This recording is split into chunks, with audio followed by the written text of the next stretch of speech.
¿Qué tal? ¿Cómo están? Bueno, vamos a comenzar a profundizar las diferentes aristas de la práctica de la profesión en relación al derecho de la salud. Y para ello vamos a comenzar desde nuestra propia experiencia. Desde hace muchos años, nuestro estudio jurídico se dedica a representar pacientes o a grupos de pacientes. Y vamos a comenzar con el primero de los grandes grupos identificados, es decir, aquel que el conflicto nace de la relación entre el afiliado y su prestador de salud. Quiero aclarar que a lo largo de la charla, cuando me refiero a prestador de salud, lo hago en el sentido más amplio del vocablo. En él englobo obras sociales, empresas de medicina prepaga, mutuales, cooperativas y todo aquel ente que brinde servicios de salud, cualquiera sea la forma jurídica que haya adquirido. La vía jurisdiccional por la cual se llevan adelante este tipo de reclamos es a través de acciones de amparos. Entonces, para conocer cómo debo interponer un amparo, debo conocer perfectamente tres ejes fundamentales. El primero es qué tipo de proceso es el amparo. ¿Por qué? Porque tengo que saber cómo interponer la demanda, cómo seguir adelante el proceso, qué tipo de prueba ofrecer y llegar a una sentencia satisfactoria para nuestro cliente. Y esa sentencia debo saber ejecutarla. ¿Por qué? Porque en este tipo de juicios ninguna sentencia puede ser de cuadro o para mostrarla al cliente y dejarla ahí. ¿Por qué? Porque hay un derecho humano a la salud violado que debe ser restituido y debe ser curado por esta norma individual que va a dictar un juez. El segundo eje es qué tipo de normas de fondo debo invocar. Y aquí tenemos, recordemos, Constitución Nacional, tratados internacionales, las leyes específicas para cada patología, el plan médico obligatorio. Y desde este punto de vista quiero decirles que ningún amparo por salud va a ser igual a otro. Todos los amparos son únicos e irrepetibles. Piensen ustedes en el cliente que lo viene a ver, en su patología, en el tiempo que lleva de evolución, en la edad de ese paciente, en si tiene grupo familiar continente o no, en si tiene certificado de discapacidad, como alguna otra variable. El tercer eje es cuál es el tribunal competente para litigar, porque aquí va a depender del demandado. No es la misma competencia si estoy demandando a una obra social nacional o a una obra social provincial. Como ustedes saben, la palabra proceso proviene de processus, de procedere, que significa avanzar hacia un fin determinado, pero no de un solo salto, sino a través de sucesivos momentos. Por ello conceptualizamos al proceso como ese conjunto de actos concatenados entre sí de acuerdo a reglas preestablecidas que conducen a la elaboración de una norma individual. Esta norma individual va a regir la conducta de las partes y esta norma individual desde el punto de vista del derecho de la salud para nosotras es fundamental. ¿Por qué? Porque está en constante construcción este derecho de la salud y esta norma individual enriquece, construye y forma permanentemente este derecho de la salud. El amparo es un juicio contencioso y especial. ¿Por qué especial? Porque posee su propia normativa, que es la Ley 16.986, que data del año 1966, y establece un procedimiento especial para el amparo con plazos muy acotados y una simplificación en sus dimensiones temporales y formales. Pero ya que vamos a hablar de proceso, quiero hacer una distinción bien práctica. Si el acto u omisión proviene de autoridad pública o, por ejemplo, interponemos un amparo contra PAMI, se va a aplicar todo lo dispuesto en esta ley. Ahora, si demando a una obra social, la omisión proviene de en particular, es decir, demando a una obra social o a una empresa de medicina prepaga, se aplica lo que establece el Código de Procedimiento de la Nación en su artículo 321 respecto al juicio sumariz. El amparo es un juicio contencioso y especial, ya que posee su propia normativa que se caracteriza por la simplificación de sus dimensiones formales y temporales. La ley nacional que rige el procedimiento de la ley de amparo es la 16.986 y data del año 1966. Ahora, si vamos a hablar de proceso desde el punto de vista práctico, quiero aclarar.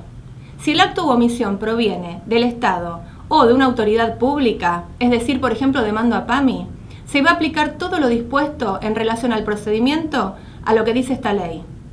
Pero Si en cambio el acto u omisión proviene de un particular, y aquí, entiéndase, obras sociales o empresa de medicina prepaga, las normas procedimentales que se aplican son las establecidas en el artículo 321 y siguientes del Código Procesal de la Nación, en tanto rige el juicio sumarísimo.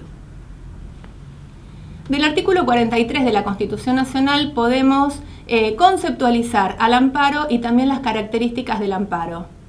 El amparo, sin duda, es una garantía constitucional que va a funcionar como una vía de excepción para restituir derechos humanos fundamentales y, en este caso, derecho humano a la salud.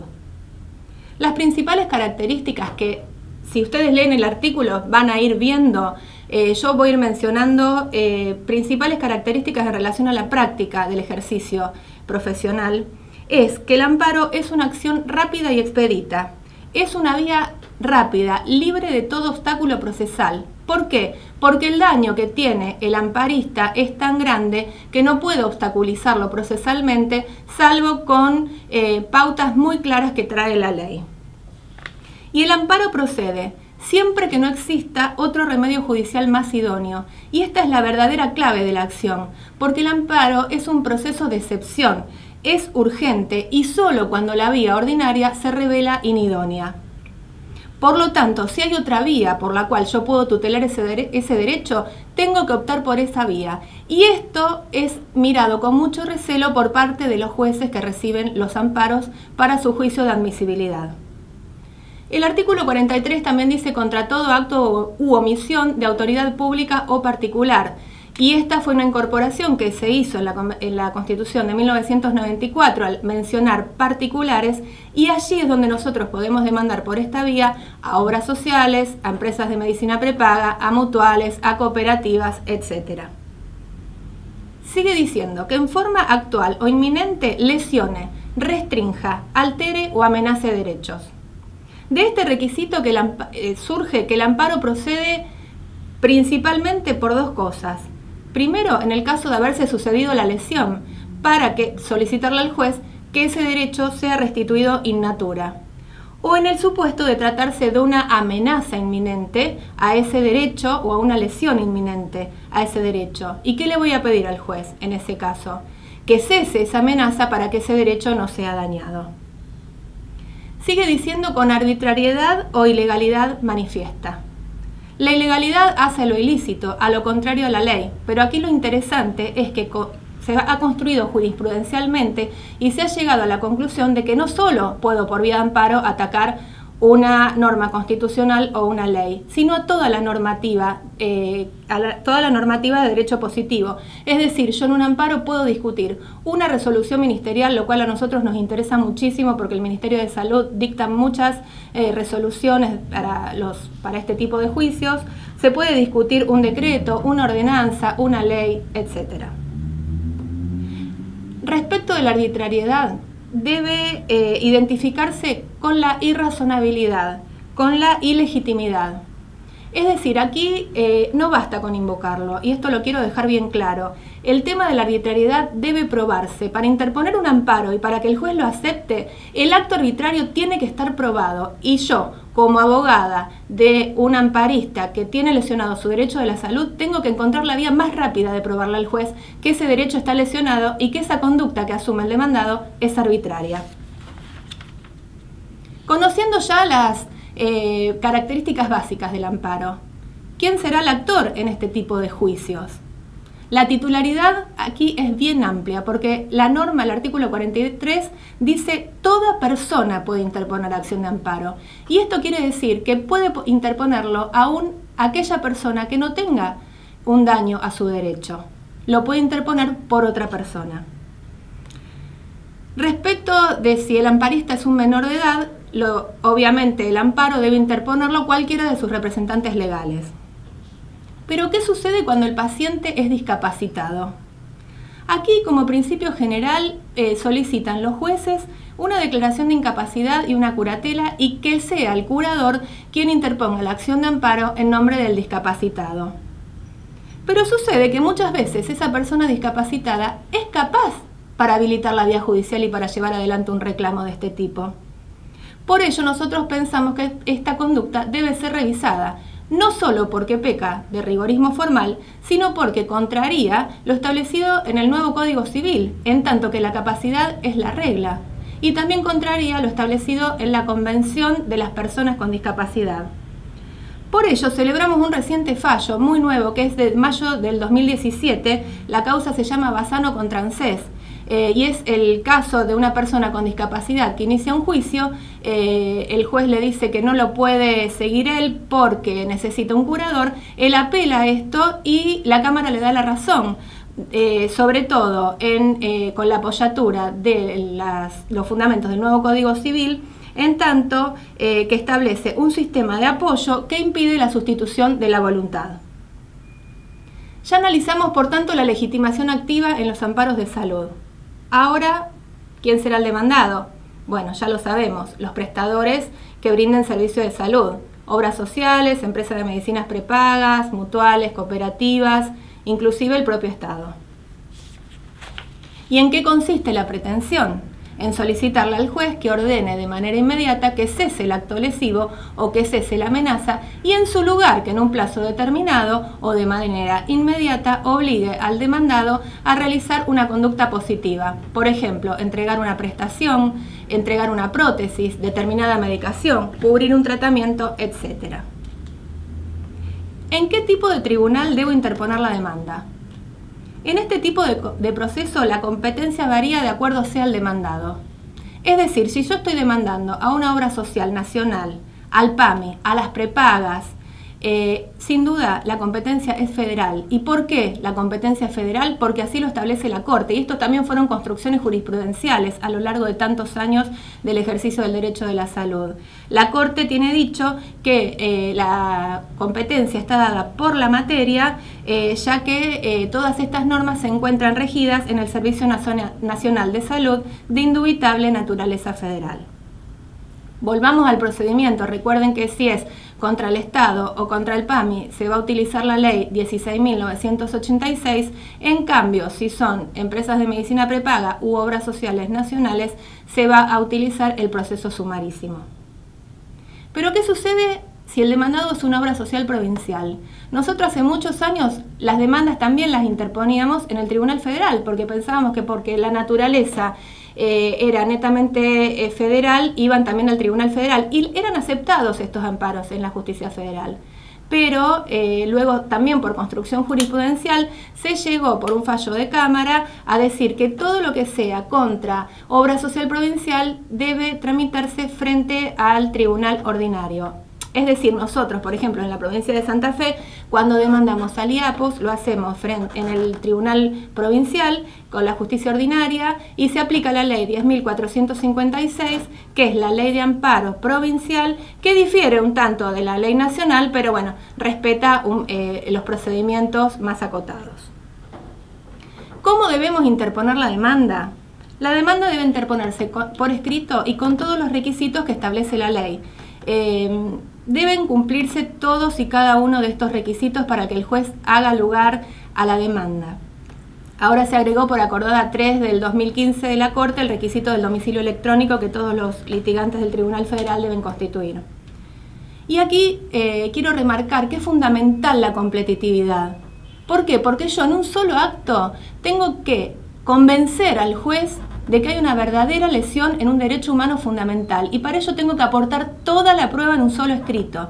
Y aquí es fundamental, desde el derecho de la salud, la apoyatura médica. Yo no puedo ir a interponer un amparo por salud diciendo que el paciente necesita esto porque el paciente quiere o porque a mí me parece. No, aquí tiene que haber un médico que avale la prestación, el tratamiento que ha solicitado. De manera conjunta con la demanda, cuando la urgencia del caso lo amerita, se interpone una medida cautelar, que como todos sabemos, la medida cautelar tiende a impedir que por el transcurso del tiempo al dictado de una sentencia ese derecho carezca de eficacia. Y las medidas cautelares en este tipo de casos pueden ser innovativas o no innovativas. La innovativa es aquella que tiende a modificar la situación de hecho para el amparista a fin de resguardar sus derechos. Por ejemplo, cuando interponemos una medida innovativa, cuando le solicitamos al juez que esta persona necesita determinada medicación o determinado tratamiento y su obra social no se lo entrega. Entonces solicitamos al juez que en un plazo determinado ordene a que esta demandada cumpla con lo previsto en la ley de fondo. Pero también puede ser de no innovar, y en este caso es que solicitamos al juez que no cambie la situación jurídica del amparista. ¿Qué quiere decir? Por ejemplo, tenemos muchos casos en que el amparista está recibiendo un tratamiento y le comunican en la obra social que el mes que viene no se lo van a seguir brindando. Entonces, si hay criterio médico y el médico dice no, el tratamiento debe continuar, nosotros interponemos un amparo con una cautelar no innovativa diciéndole al juez que la obra social siga otorgando las prestaciones hasta que se resuelva la sentencia de fondo. Cada vez que ingresa un amparo con medida cautelar, corresponde al juzgador analizar la procedencia de la misma, y para ello se centran en los 3 requisitos de las medidas cautelares: verosimilitud del derecho, peligro en la demora y que no exista otra vía judicial idónea. Y en este sentido los jueces son muy celosos, evalúan muy bien que los requisitos estén cumplidos, porque si no, no se dicta la medida cautelar y se llega al fondo del amparo. En general, estas medidas se resuelven sin sustanciación. ¿Por qué? Porque así lo dice la ley. Sin embargo, queremos contarle nuestra experiencia en los tribunales federales de Rosario. En la mayoría de los casos, cuando el estado de salud del paciente lo permite, el juez fija una audiencia con prescindencia de plazos procesales. Es una audiencia que nosotros llamamos una especie de conciliación intraproceso. Y es una facultad que tiene el juzgador para llamar a las partes previo al dictado de la cautelar, conocer a las partes, saber qué está reclamando uno y qué dice el otro, es decir, en esa oralidad, en esa inmediatez y en ese compromiso del juzgador, esto lleva a una resolución mucho más fácil. ¿Por qué? Porque si se da esta conciliación, el amparo se cierra ahí y solo queda resolver la cuestión de costas. Mientras que si no se resuelve en ese momento, con todos esos elementos reunidos en esa audiencia preliminar, el juez dicta una resolución de manera casi inmediata. Una vez que la medida cautelar se resuelve, el juicio no termina y por más que yo haya conseguido la prestación, el juicio debe continuar y debo llegar a una sentencia de fondo. Y esta sentencia, por supuesto, hace cosa juzgada en relación al amparo y es recurrible. Bueno, para concluir, queremos dejar en claro que desde nuestra experiencia en la práctica judicial del derecho de la salud, estos amparos se interponen por incumplimiento de normas básicas. Hicimos un relevamiento no solo de todos los amparos que hemos tramitado nosotras y que nos encontramos tramitando, sino de todos los que se encuentran en trámite en el Tribunal Federal. Y la mayoría son por incumplimiento de normas básicas. Y aquí puedo mencionar ley de discapacidad, ley de fertilización asistida, y las cuestiones de afiliaciones entre obras sociales y PAMI, y también el tema de ley de diabetes, por ejemplo. Bueno, vamos a hacer un pequeño paseo para analizar cómo es la jurisprudencia que se va elaborando y cuáles son los casos más judicializados. El primero, sin duda, es la ley de fertilización asistida. Desde que se sancionó esta normativa, que lleva el número 26.862, ha causado enorme judicialización por un problema de técnica legislativa. Los primeros casos que se plantearon al momento de la sanción de esta ley tuvo que ver con la medicación. ¿Por qué? Porque la ley hablaba del tratamiento integral, pero después la misma ley dice que se incorpora al plan médico obligatorio. Entonces nosotros del lado de los pacientes decíamos la cobertura en la medicación es al 100%. Pero del otro lado, es decir, de las prestadoras de salud, decían la medicación es al 40% porque se incorporó al PMO. Piensen ustedes que la medicación en este tipo de juicios, en este tipo de tratamientos, es carísima y hace a una parte esencial del tratamiento, por lo cual había personas que no podían de ninguna manera comenzar con el tratamiento si no tenían una cobertura integral de medicación. Esto llevó años de juicio hasta que se sentó jurisprudencia uniforme estableciendo que la cobertura en medicación es del 100%, por lo cual ahora ya no se interponen más amparos en relación a la medicación por tratamientos de fertilización. Por eso destacamos siempre esa norma individual y esa jurisprudencia que se crea, qué importante que es para nuestro derecho de la salud. Pero ahora los amparos que se están interponiendo por esta temática tienen que ver en relación a los tratamientos. ¿Por qué? Porque la ley dice, en relación a los tratamientos de baja complejidad son 4 por año, pero de alta complejidad dice hasta 3. Entonces, nosotros decimos por el lado del paciente que son 3 por año, mientras que del otro lado dicen que son 3 por todo el tiempo de la afiliación. Esto también lleva a pleitos permanentes y hemos obtenido sentencia de las 2 cámaras diciendo en el fallo, el primero que obtuvimos fue en el fallo Oviedo contra Swiss Medical del año 2013, donde dice que en un juego armónico de la ley, en tanto a los tratamientos de baja complejidad como de alta complejidad, debe interpretarse 3 por año y no 3 por todo el tiempo de afiliación. De todas formas, estos juicios siguen interponiéndose permanentemente. Esta laguna también la vino a llenar una resolución ministerial que fue a principios de este año, lleva el número 1E/2017, que establece un número de tratamientos, 3 tratamientos que deben cubrir las prestadoras de salud, pero identificando los pasos de cada tratamiento, que es un tema muy técnico y muy médico que ni los abogados ni los jueces teníamos por qué conocerlos. También estableció que de cada tratamiento deben cubrir 3 transferencias, o sea que la cobertura es amplia. Vamos a analizar un poquito el tema de la ley de discapacidad porque son amparos que se meten todos los días y que se tramitan todos los días, siendo una normativa tan esencial y de cumplimiento tan obligatorio, ¿no? Lo que más se interpone son amparos por pedido de rehabilitación integral, por pedido de asistencia domiciliaria y de hogar. Son vistos también con muchos recelos por parte de los juzgadores. Pero hay un antecedente jurisprudencial de la Corte que es el caso GME contra Instituto de Servicios Sociales para Jubilados y Pensionados del año 2011, que establece que las personas con discapacidad y de edad avanzada tienen derecho a gozar del nivel más alto posible de salud física y mental, sin discriminación basada en la edad o en el ingreso económico.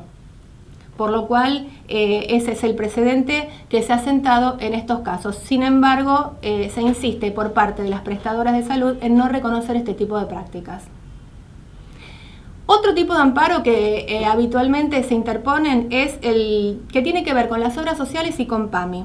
Y aquí mencionamos el típico caso de una persona que está tramitando su beneficio jubilatorio. Recibe el beneficio jubilatorio, automáticamente pasa a integrar el padrón de PAMI y automáticamente su obra social de origen, a la cual aportó toda su vida, en la cual tiene todos sus médicos tratantes, que conoce a la gente, los da de baja. Entonces, ¿qué sucede? La gente viene a reclamar que quiere quedarse en su obra social de origen y tiene todo el derecho. ¿Por qué? Porque esto es facultativo. Nuestro sistema de salud da la opción siempre a las personas de elegir a qué obra social quiere pertenecer. Y aquí hay un fallo muy interesante de la Corte Suprema de Justicia de la Nación que se llama Albónico contra Instituto de Obras Sociales, que establece que la creación del PAMI no importó un pase automático de los pasivos, y que la decisión de cambiar de la cobertura a favor del Instituto Nacional es de carácter facultativo y requiere una manifestación expresa de voluntad del afiliado. Si no, debe seguir cumpliendo su obra social de origen. Pero créanme que este es un caso completamente habitual, son amparos que se interponen permanentemente porque esto no se cumple. ¿Qué queremos decir con esto? Como ya vimos de los casos relevados, los amparos interpuestos tienen que ver con incumplimiento de normas básicas. Sin embargo, es mucho lo que se siente hablar de esta supuesta judicialización que va a desfinanciar o a desequilibrar el sistema. Si vamos a hablar del sistema, empecemos a analizar muchas otras variables. Primero que hay normas, existe un conjunto de normas y el ciudadano en un Estado de Derecho tiene que reclamarlas frente al juez ante el incumplimiento, no le queda otro camino. Con esto quiero mencionar entonces, o quiero llegar a la conclusión de que la judicialización es una emergente, es la punta del iceberg de un problema mucho más estructural y mucho más grave. Más bien habría que centrarse en la normativa que elaboran los legisladores, pensando los efectos y el alcance de la misma, quiénes van a ser los obligados a cumplir y con qué recursos tienen para cumplir con esta normativa. En esta elaboración, los ciudadanos comunes no forman parte, pero sí, una vez promulgada, la legislación los alcanza. Entonces, si vamos a hablar de un desequilibrio en el sistema, pensemos en todos los actores. Primero, en los legisladores, que dictan normas por patología. Segundo, en los médicos, que son los que proponen tratamientos de alto costo o tratamientos experimentales. Y terceros, los financiadores de salud, que son en definitiva quienes manejan los recursos. Pero yo los insto a pensar en primer lugar en el paciente, en ese padeciente, que además de sufrir su propia patología, cuando requiere la prestación, su obra social o su empresa de medicina prepaga le da la espalda. Hay estadísticas que muestran que de cada 10 negativas, solo 2 llegan a la justicia. ¿Realmente eso puede desbalancear el sistema? Por ello, nos cuesta creer que la judicialización sea el verdadero ogro del desequilibrio. Desde nuestro punto de vista, es una construcción reduccionista y pretende cortar el hilo por la parte más débil, por el enfermo. Por lo tanto, ante la violación de un derecho constitucional, al paciente, al ciudadano, no le queda otra que recurrir al juez a solicitar que dicte una norma individual en su protección. Y esta norma individual es la que va a sumar la jurisprudencia que tanto enriquece este derecho de la salud y que es una fuente importantísima del derecho. Para cerrar también, consideramos que la protección al más débil, en este caso al paciente, es un deber moral para todos aquellos que ejercemos la abogacía con verdadera vocación de servicio y creemos en una justicia efectiva, sin demoras y sobre todo en la justicia como virtud. Por eso cito a Cicerón cuando dice: la justicia como virtud es un hábito del alma, observado en el interés común que da a cada cual su dignidad. Muchas gracias.